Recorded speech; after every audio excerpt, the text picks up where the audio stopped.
So as I was writing scripts for a video that I had planned, if you voted in my polls, you most likely know what videos I am referring to. Essentially what I was going to do was I was going to take the article and look at them under a best case and worst case scenario. Basically what it meant for Dying Light 2, the best possible outcome and the worst with all of the information presented to us. And when I was writing the best case one, I noticed that there was a lot more things that I wanted to say about the article before I dove into those viewpoints. I think this video is certainly one that needs to be done in order to air out some of the thoughts that we have. I know that there's a lot of separation right now in the community, so I wanted to take this video to hopefully find some middle ground that both sides can agree on. So this is going to serve as a message to Techland and their management. I didn't want to make this, to be honest, but I felt like it was needed, especially as we have still not gotten an official statement from Techland regarding the report and article in English yet. The only thing that we got was something because a YouTuber who was close with Techland was able to get an email about it. And then from there, it kind of just fizzled out. And there's still a lot of questions and concerns that I do have that I want to address to everybody. I still think that people in certain positions at Techland need to be held accountable for what's occurring. Certain people in the company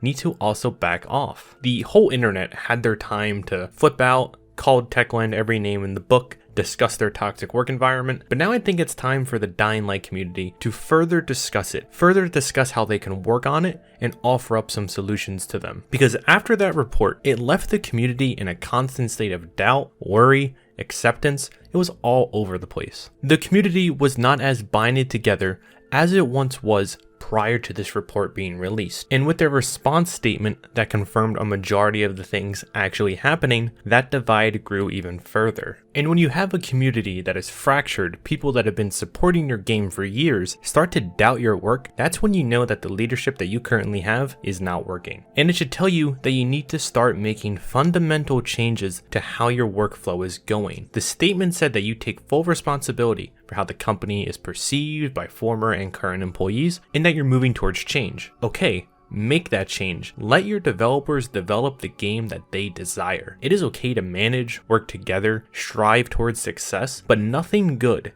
comes out of constantly micromanaging, being toxic, and setting unrealistic expectations for your employees. All it's going to do is lead to resentment, a bad public reputation and image, and the comments that you are receiving right now. The fantastic community that you have built with your work on Dying Light has so much to say about this. Listen to them. I think most higher ups in gaming need to learn to let the devs dev. This is a story that I've seen too many times with too many game companies. Take that suggestion, work on your communication, but it all starts with the person at the top that backs off. We are the community still playing your game to this day. If you can't get our full support, you aren't going to get the rest of the gaming industry. Just listen to what your community has to say. And if for some reason that's not enough, let's take a look at some games where management was constantly making decisions, micromanaging, and doing some of the similar stuff to what Techland is doing. We have the good old Anthem right here. We then have Marvel Avengers. Look at that player count. And most recently, the thing that has kicked off so many discussions in the gaming industry,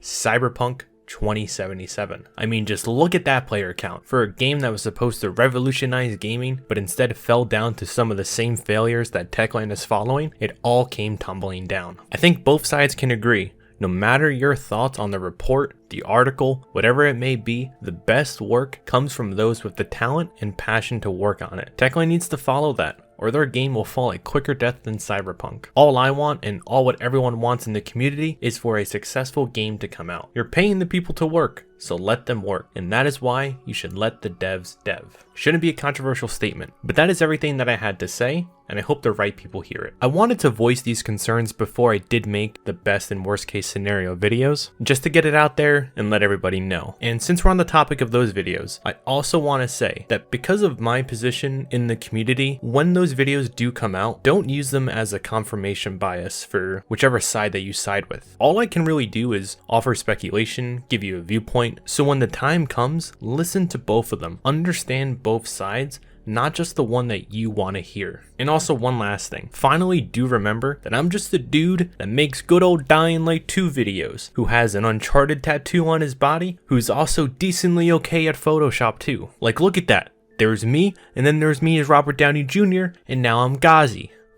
But anyways, that is all that I have for you guys today. Please consider subscribing and leaving a like as well. We have hit 8,000 subscribers on the channel. That is an insane number that I am truly grateful for. Can't express my appreciation enough. But thank you all for watching, and I'll see you all in the next one.